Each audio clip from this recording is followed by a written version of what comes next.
Olá, tudo bem com vocês? Estamos aqui para a nossa 357. Hoje a gente está atrasado, hein? Meia hora aí mais ou menos atrasado.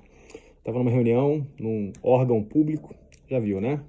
Você está em órgão público, você tem hora para entrar, não tem hora para sair. Pelo menos quando você está resolvendo, né? Coisas que você precisa resolver para poder andar, para poder ir adiante. E quero, né, que vocês sejam muito bem-vindos aqui à nossa 357, sua live semanal de Direito, Empreendedorismo e Imóveis. E hoje o nosso tema é sobre depósito calção. Eu fiquei muito bem surpreendido, né, de ver que em vídeos que a gente tem postado recentemente sobre esse assunto de gestão, né, prevenção e gestão de conflitos em relações locatícias, em relações de proprietários de imóveis com os seus locadores, muitas pessoas se identificaram. Eu tenho recebido feedback aí positivo de muita gente que estava vivendo exatamente a situação que a gente narrou, exemplificou num ou no outro vídeo. E uma que me chamou muito a atenção, uma pessoa entrou em contato conosco para falar sobre um problema que estava vivenciando sobre depósito calção, né? Então a gente vai falar sobre isso hoje, esse é o tema de hoje. Mais especificamente, como você evitar, né, prevenir um conflito usando esse instrumento, esse mecanismo do depósito calção, né? Para você ter uma garantia, uma boa garantia no teu imóvel, no teu contrato de locação.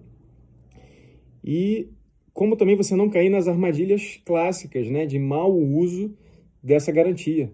Então, vamos direto ao ponto, vamos falar sobre qual era o caso, né? E a partir da exemplificação desse caso eu vou discutir, mostrar aqui para vocês por que o melhor uso do depósito calção é né, num determinado sentido e não num outro sentido.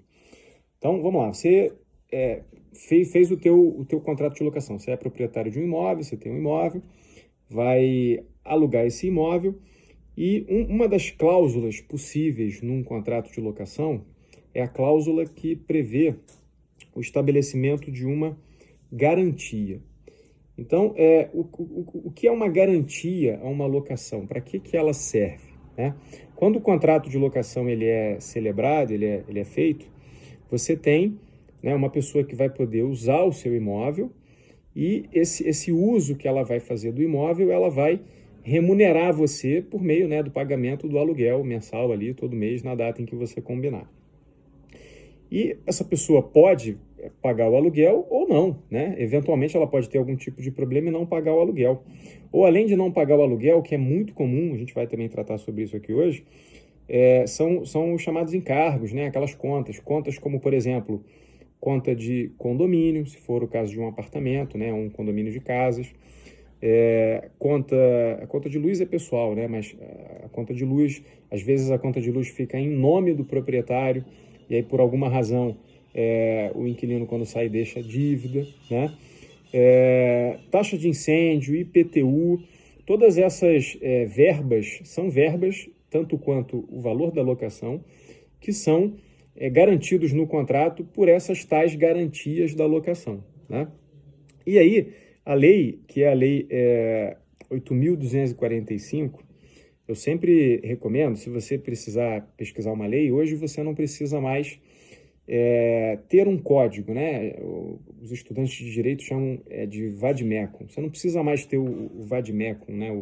O Código Civil ou o Código de Defesa do Consumidor, ou código qualquer que seja com todas as leis. Hoje você consegue isso na internet, é muito fácil você conseguir na internet. E aí qual é a forma mais prática de você obter na internet a lei atualizada até o último instante? É você, se for uma lei, né, e normalmente quando a gente está pesquisando é uma lei, é o principal documento que traz as regras de uma determinada relação, você bota L, né, no Google. Lá no Google você bota L, e aí você escreve logo depois do L o número da lei, né? Então, no caso, a lei do inquilinato, a lei que trata das locações, é a lei 8.245. Se você digitar no Google L 8245, você vai acessar a lei com todas as suas alterações. A parte da lei que nos interessa, né, aqui no nosso canal, a gente trata das locações residenciais urbanas.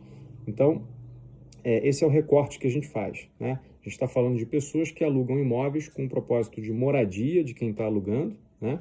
E na região urbana, não é na região rural. Você vai encontrar lá nessa Lei 8245 4 garantias possíveis, né, para um contrato de locação. 3 são mais recentes, uma quarta já é mais nova, né, que diz respeito a títulos, né, do mercado imobiliário. Mas as 3 tradicionais, né, as mais comuns são a fiança, fiança, né, a figura do fiador, a fiança bancária, que é a fiança feita por uma instituição financeira, por um banco, e o chamado depósito calção. E eu já falei aqui que a melhor garantia, na minha opinião, é a garantia que eu adoto para os meus imóveis, é a garantia do depósito calção. Hoje eu vou explicar um pouco melhor o porquê disso. Gente, só um instante que eu cometo aqui umas falhas aqui de não ligar o não perturbe. E aí, por vezes, entram umas ligações. Só um minuto aqui, porque só acontece essas coisas com quem está no campo de batalha. Então, só quem está fazendo live é que pode passar por isso. Pronto, acabei de ligar o não perturbe aqui. E vou botar aqui para a tela não bloquear nunca. Beleza. Pronto, perdão. Tive que ligar o não perturbe aqui, que estava entrando chamada aqui de telefone, de vídeo. Eu ainda cometo essas gafes. Só quem está fazendo live, só quem está ao vivo é que passa por isso. Mas vamos lá. Então, eu defendo que a melhor garantia é a garantia do depósito calção. Por que o depósito calção é a melhor garantia? Por que eu digo isso? Por que eu afirmo isso? Vamos entender um pouco como é que a coisa funciona. Você, no momento em que você vai alugar o imóvel, tá? Então imagina que você é ou o proprietário do imóvel ou você pode estar administrando um imóvel para alguém. É muito comum, tá? Se você é advogado, é muito comum que clientes peçam isso para o advogado. O advogado está ali lidando com outras questões e aí ele é solicitado a fazer ali a administração de algum patrimônio, de algum bem. E imóveis é muito comum isso acontecer, né, com um profissional do direito. E quais são os cuidados que você tem que tomar? A gente não vai falar hoje do contrato, mas você tendo um bom contrato, esse contrato tem que ser assinado. Nunca permita que o locatário ingresse no imóvel sem que o contrato tenha sido assinado, tá? Porque a partir do momento que ele ingressar no imóvel, ele está na posse. E quando uma pessoa está na posse de um bem, em especial de um bem imóvel, ela tem esse direito à posse, né? Esse fato posse protegido. Então, se aquela pessoa entrar naquele imóvel sem ter assinado ainda o contrato de locação e só depois você for pedir para ela assinar, porque não teve tempo antes e tal, e aí ela reclamar de alguma cláusula, não concordar com alguma cláusula, você já está numa situação delicada. Porque ela está dentro do teu imóvel, sem um contrato assinado, e ela vai discutir com você as cláusulas depois que ela já está dentro do imóvel. Então, ela já está numa posição de vantagem jurídica se ela já tiver entrado dentro do imóvel. Então, primeiro requisito importantíssimo, não entregue as chaves. Isso é sinônimo de não permita que a pessoa entre no imóvel, ingresse no imóvel, se o contrato não estiver assinado. Ok? Isso é básico, mas muita gente dá mole com isso, né? O inquilino chega e fala, eu tô com a mudança, tô precisando mudar, você pode deixar a chave comigo? E depois a gente vê a questão do contrato. Às vezes a coisa acontece no final de semana, ou ele está vindo de outra cidade, tratou contigo pela internet. Dá ruim porque na hora que ele lê lá uma determinada cláusula, rola um desentendimento, ele já está dentro do imóvel. E aí como é que você vai lidar com aquilo, né? Como é que você vai lidar com a posse do sujeito ali? Você não vai poder tirar ele à força. Outro requisito super importante, esse contrato que você vai, né, colher a assinatura do inquilino, é importante você exigir que a firma seja reconhecida. E aí, dois esclarecimentos importantes. O contrato de locação, para que seja válido, exige contrato escrito? Não exige contrato escrito. O contrato pode ser verbal. Mas qual é o problema? O problema é que se você tem um contrato verbal, depois você pode ter dificuldade de provar o que foi combinado. E aí, se você precisar provar o que foi combinado, e normalmente isso acontece quando você está numa situação de conflito, você não vai conseguir provar direito, ou ainda que você tenha meios de fazer essa prova, você vai ficar sujeito à boa-fé ou à má-fé do outro, e isso nunca é bom. É bom você contar só com você. Você não pode contar com o que passa pela cabeça do outro, com o que o outro está pensando. Eu sempre digo o seguinte, as circunstâncias determinam como a pessoa vai se comportar, principalmente aquelas pessoas que são menos equilibradas. Então, os estados mentais mudam conforme as circunstâncias. Você tem que estar muito atento a isso. Para você estar tranquilo, estar seguro em quaisquer circunstâncias, o que vai te garantir são os documentos que sejam capazes de provar aquilo que você combinou, aquilo que foi acertado. Beleza? Então, contrato escrito não é obrigatório, mas exija que seja feito por contrato escrito e o contrato é assinado. Assinado e reconhecido firma.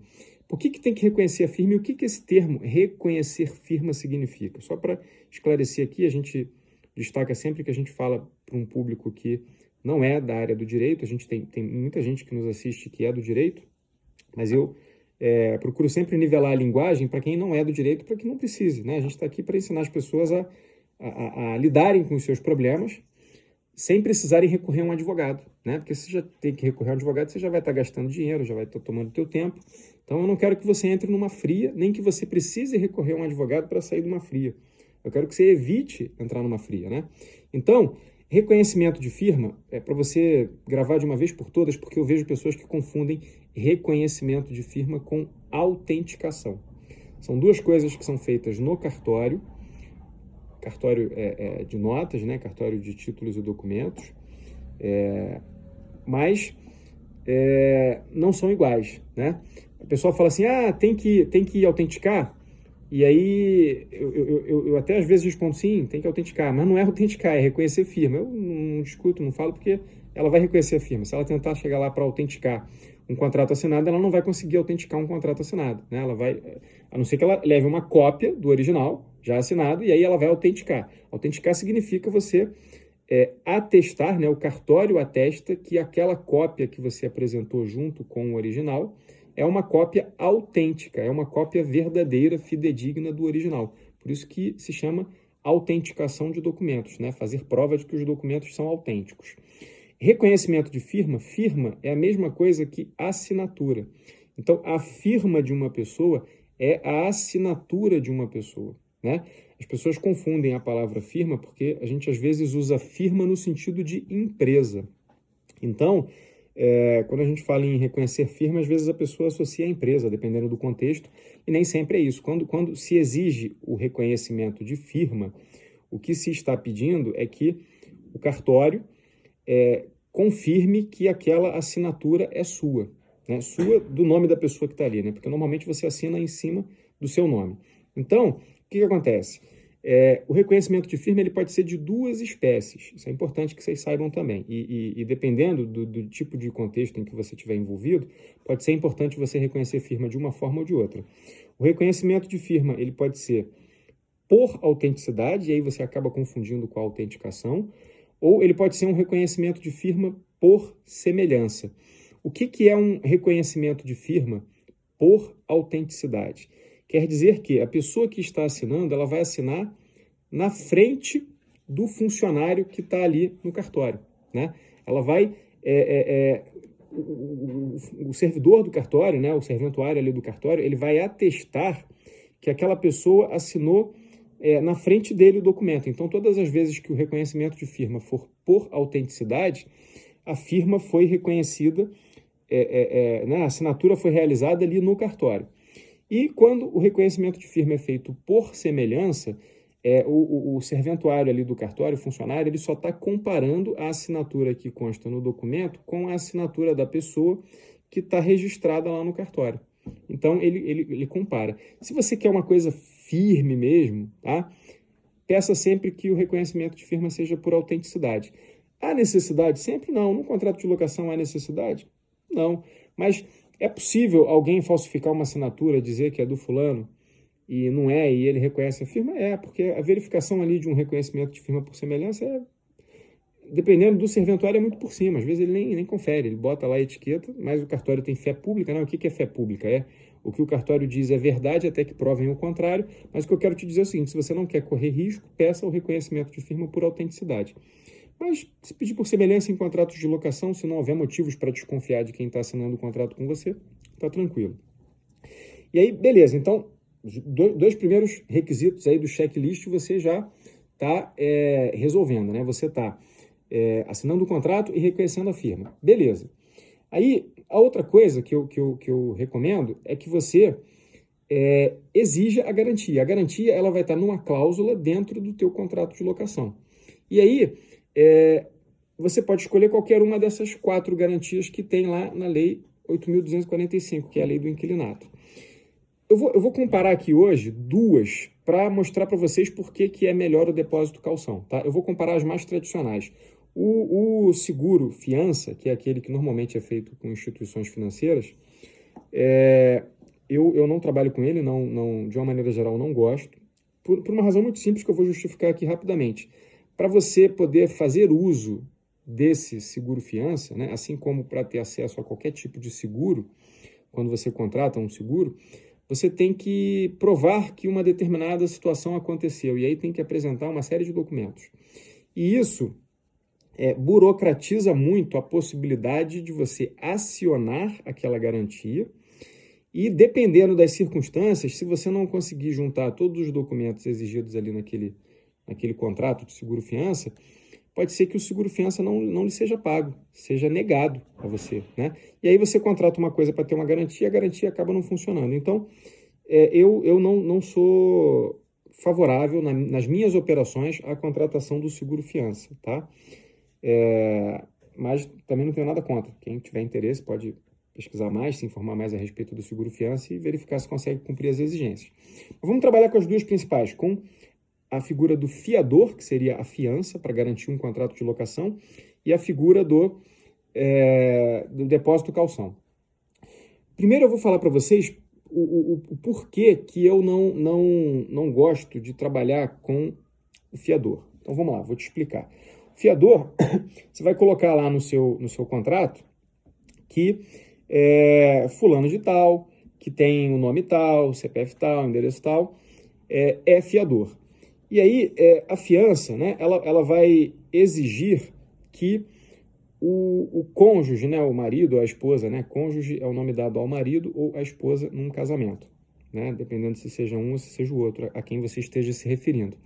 Ele precisa assinar também aquele documento, dependendo do regime de bens, para que a fiança, né, seja válida, possa ser usada. Então, de início, você já aumenta a quantidade de documentos que você vai ter que tratar ali no teu contrato de locação.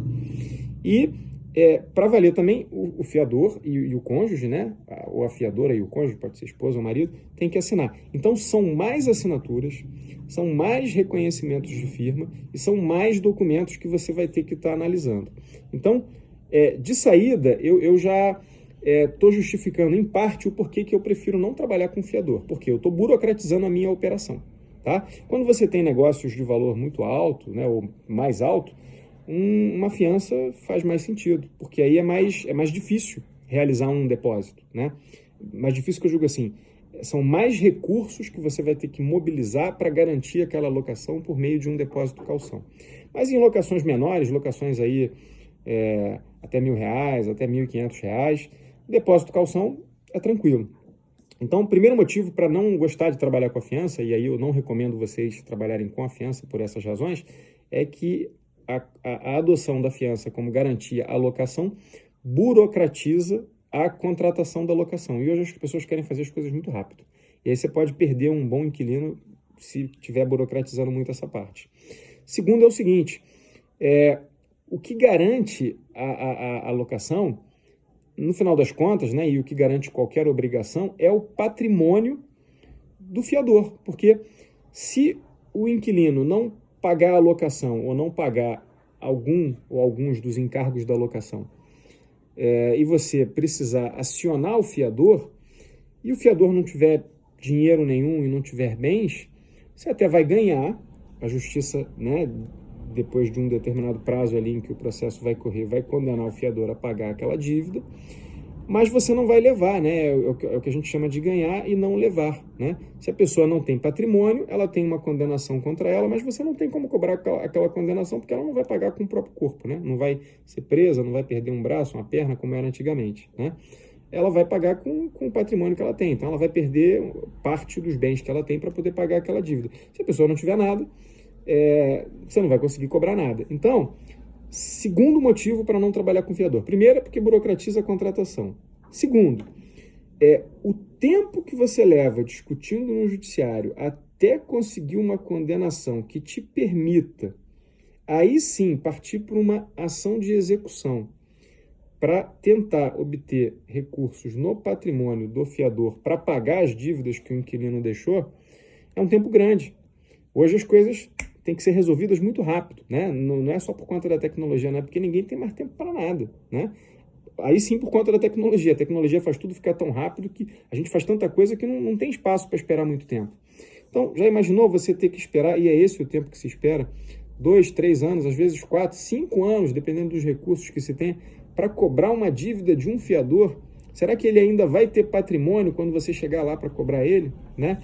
E não é por outra razão que, quando se exige um fiador, se exige que ele tenha às vezes se exige que ele tenha 2 imóveis no mesmo município em que a locação está sendo realizada. Por quê?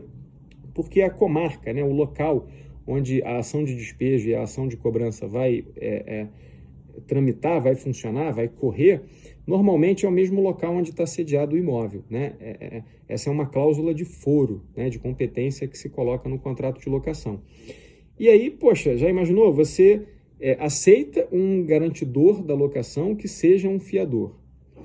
E esse fiador, digamos que você está fazendo a locação na cidade do Rio de Janeiro, e o fiador mora em Brasília, e ele só tem imóveis em Brasília. Então, quando você for executar, quando você for cobrar do fiador, né, os valores que o inquilino não tiver pago, você vai ter que realizar a execução, né, os atos de execução, lá onde o bem está estabelecido. Isso vai complicar demais o teu procedimento, vai complicar e vai encarecer o teu procedimento.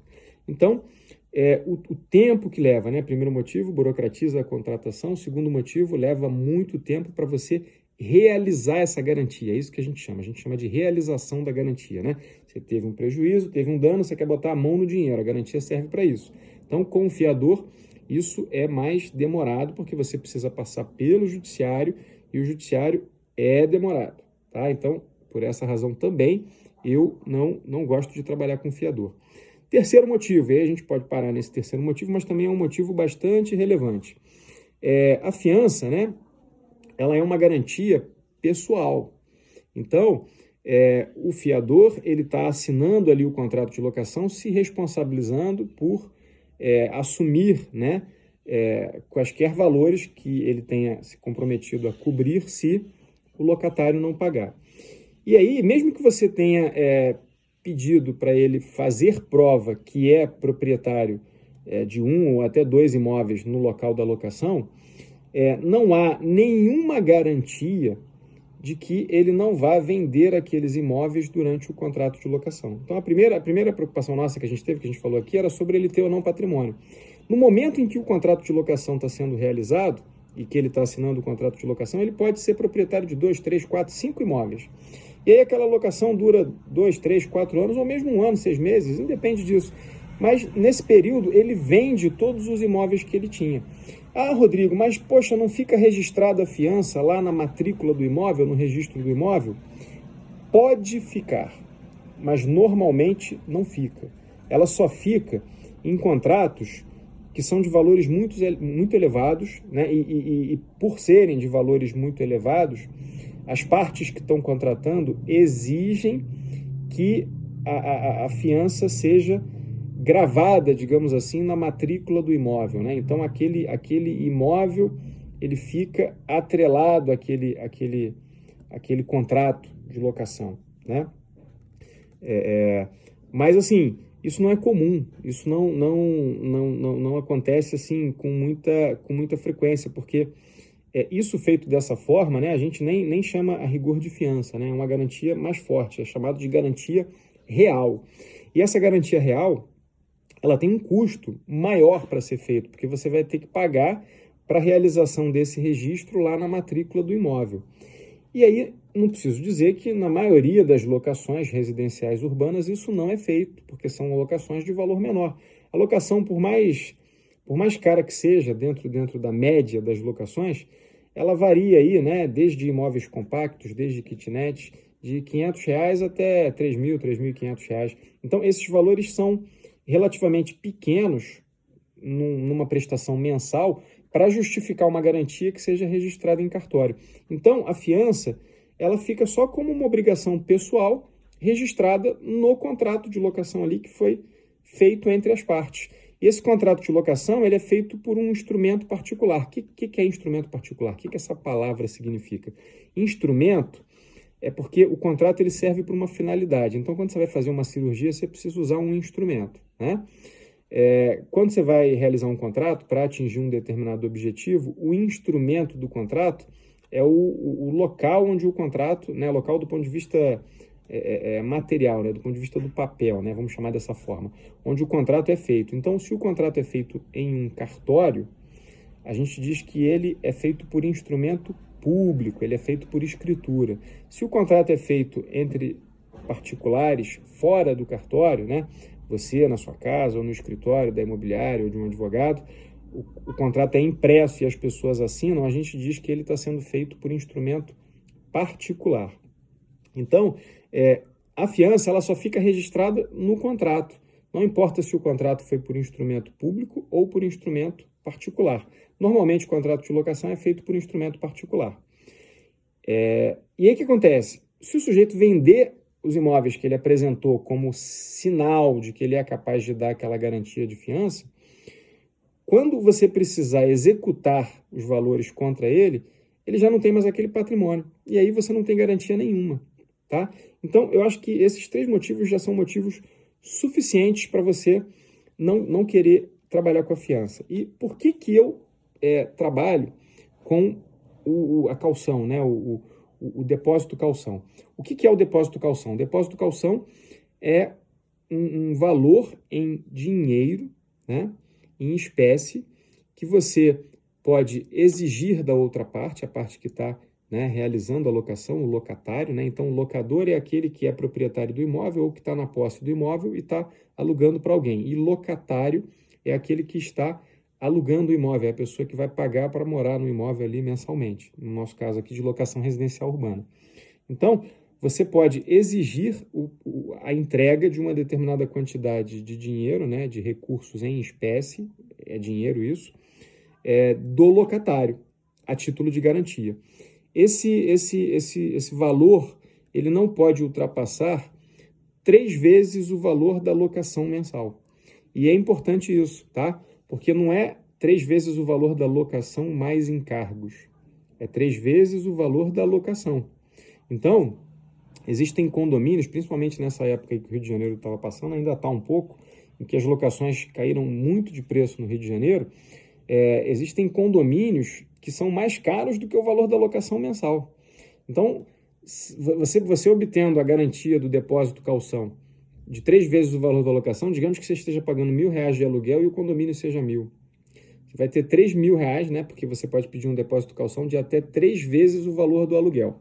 Você tem, nesse nosso exemplo de uma locação de R$1.000, R$3.000 de garantia e se o sujeito deixar de pagar o condomínio, a cada mês você já vai ter aí R$1.000 de prejuízo, né? Com 3 meses ele não pagando o condomínio, você praticamente já consumiu todo o depósito calção.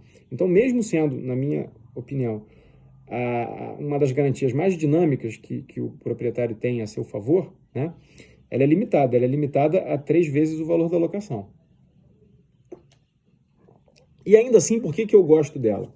Porque o inquilino ele vai te entregar o depósito calção, esse valor deve ficar depositado a uma conta, rendendo juros, normalmente é uma conta de poupança, a fim de que ele possa ser restituído ao inquilino, né, ao final do período da locação, com essa restituição, né, dos juros também, né, para que o dinheiro não perca o seu poder aquisitivo.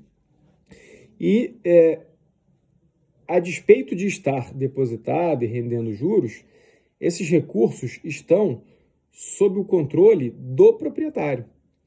Então, beleza, você está lá com o teu inquilino acompanhando mês a mês, ele pagou a locação, beleza. Pagou o condomínio, beleza. Está tudo sendo pago direitinho. Ok, você não precisa mexer no depósito calção.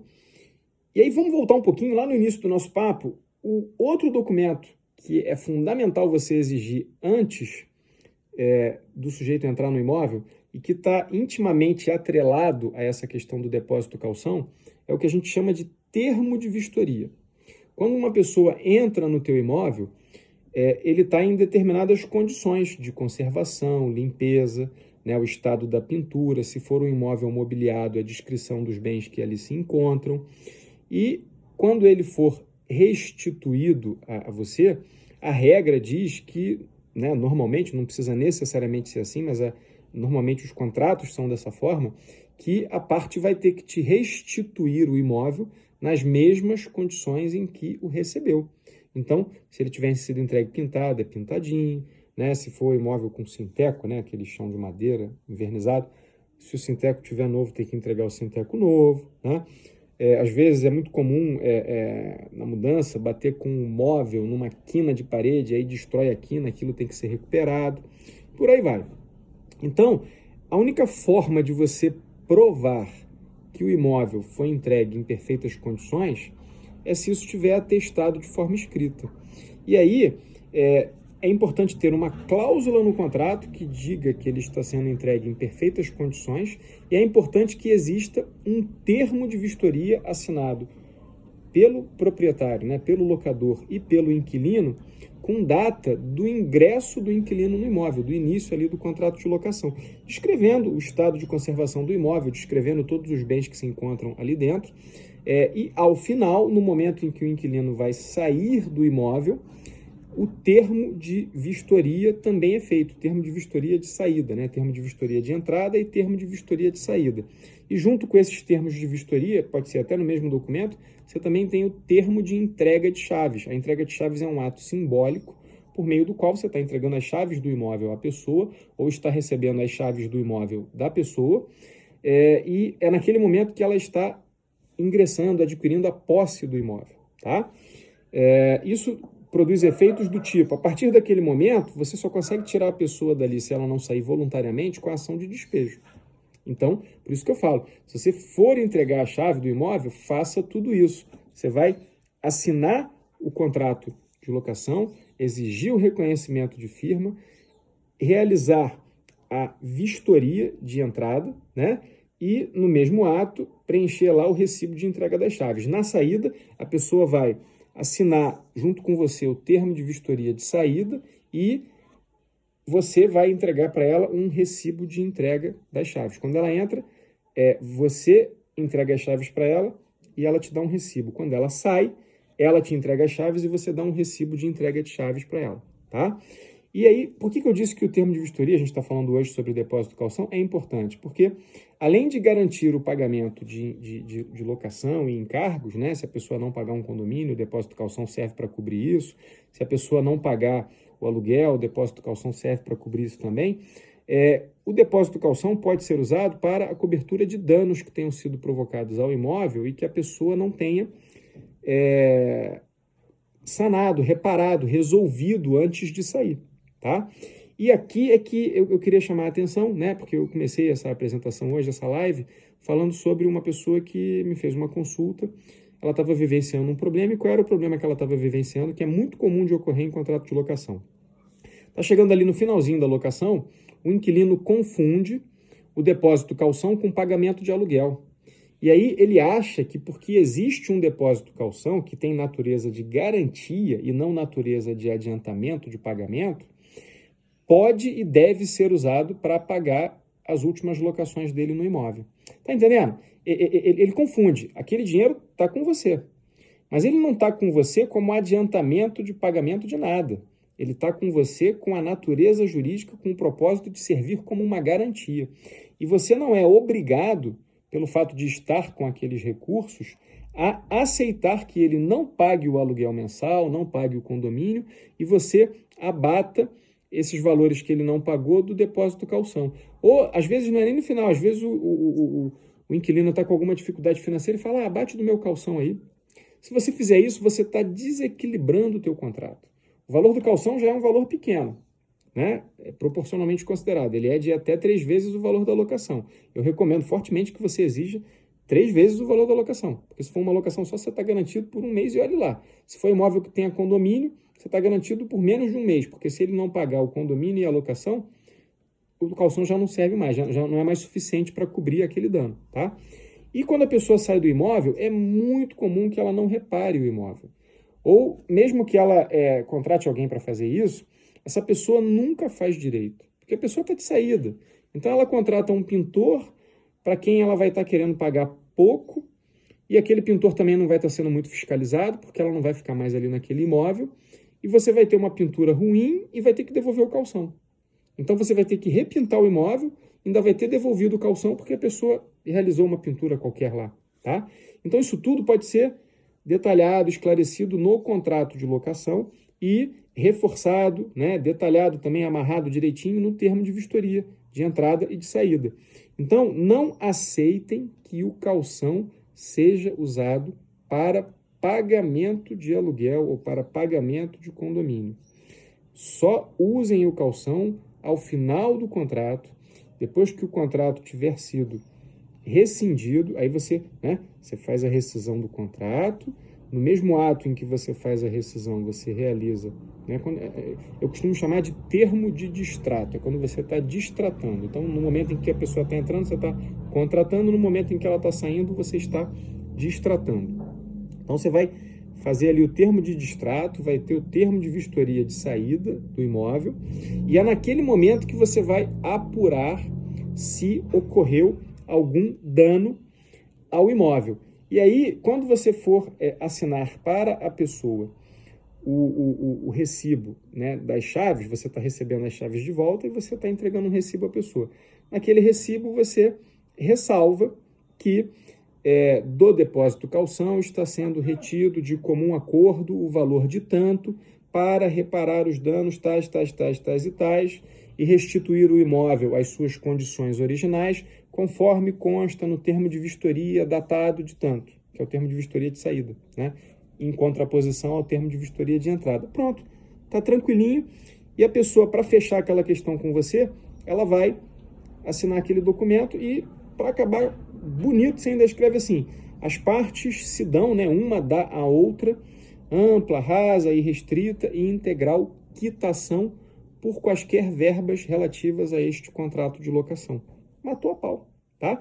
E detalhe, se o sujeito não concorda em fazer os reparos, tá? Porque pode ser que o calção não seja o suficiente para realizar todos os reparos. Então, ele não realiza os reparos e também não te entrega o imóvel, exigindo que você devolva o calção. Aí, lamentavelmente, essa questão está na iminência ali, está prestes a ser judicializada. E o fato é que tem que ter uma cláusula no teu contrato dizendo isso, normalmente tem, em bons contratos. Enquanto o imóvel não for restituído, continua correndo o valor da locação. Entende? Aí você vai falar assim, pô, Rodrigo, mas aí nesse caso seria melhor ter o contrato fiança, porque se a bola de neve aumentar muito, vai ser um problema. O que acontece? Você tem que agir rápido. Quando você trabalha com depósito calção, é papum. O locatário não está pagando ali 1, 2 dias de locação atrasado, já vai ligar, já vai entrar em contato, já vai conversar e entender o que está acontecendo, tá? Locador diligente, proprietário diligente, né? Diligente é cuidadoso, que toma conta do que é seu, né? O olho do dono é que engorda o gado, tem aquele ditado, né? Ele faz assim. Não é como eu vejo aí muitas imobiliárias fazendo, ou até mesmo proprietários. O sujeito deixa atrasar o primeiro mês, aí, pô, fulano tá atrasado, aí deixa atrasar o segundo mês. Aí quando chega no terceiro mês, ele fala, assim não dá, você vai ter que sair e tal. Mas aí já consumiu 3 meses de locação, que é o máximo que você pode ter a título de depósito calção. Pronto, não sobrou mais nada para reparar o imóvel. Se o sujeito não está te pagando a locação, você acha que ele vai te pagar os danos que ele provocou no imóvel, né? Para recuperar o imóvel, restituir o imóvel à condição original? Não vai. Então, com 2, 3 dias ali de dificuldade, você já tem que começar a conversar. Se chegar no 15º dia e a coisa não tivesse resolvido, é já partir para ação de despejo se o combinado não for dele sair num determinado prazo. Tá bom? E se for dele sair, você vai fazer um documento, que é o documento que acerta a saída dele num determinado prazo. Vocês firmam lá e complementa a caução, se for o caso, tá? Mas assim, tudo bem tratadinho, tudo bem combinado, todo mundo satisfeito de um lado e do outro, ok? Já estamos aqui nos 40 minutos, a live é de 30 minutos. Eu espero que vocês tenham gostado. Estou aqui para ajudar vocês a administrarem mais tranquilamente os seus imóveis e viverem disso, ganharem dinheiro com isso, muito tranquilamente. Bom para um lado, bom para o outro. Beleza? Até a próxima. Te vejo na próxima quinta, às 13h57. Abraço.